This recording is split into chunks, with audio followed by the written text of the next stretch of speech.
quiet neighborhood, a homemade explosive, and community rocked by violence. Police say retaliation is at the center of their investigation, and it all started with a shooting at Cadillac Ranch.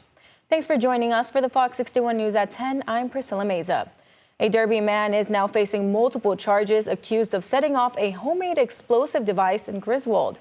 An arrest warrant indicates it was retaliation for a shooting just days earlier at a popular bar in Southington. Here's what we know tonight.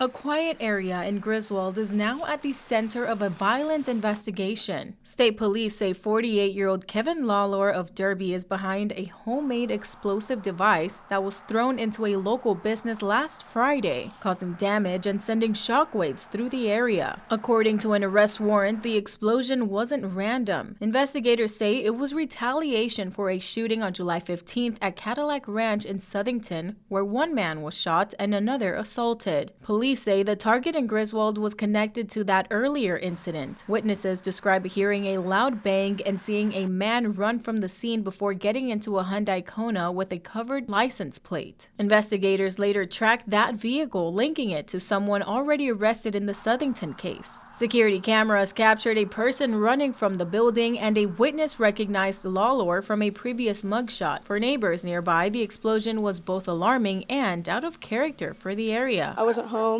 when it happened, but I had a friend come by to tend to my dog, and he was just like, yeah, there's a bunch of response vehicles out, like right at the bottom of the hill and all this, so obviously I was concerned. She says the neighborhood is usually quiet, making the incident even more unsettling. And it's crazy that it happened because obviously not really much happens here. There aren't really many of us that live right here. Another neighbor who didn't want to go on camera told us he heard a loud explosion from his home. The business targeted, Bully Baggers and Son, is owned by a man police say was assaulted during the Southington incident. His attorney is now speaking out, saying in part, no one should leave a charity event with permanent injuries, and adding they plan to hold those responsible accountable.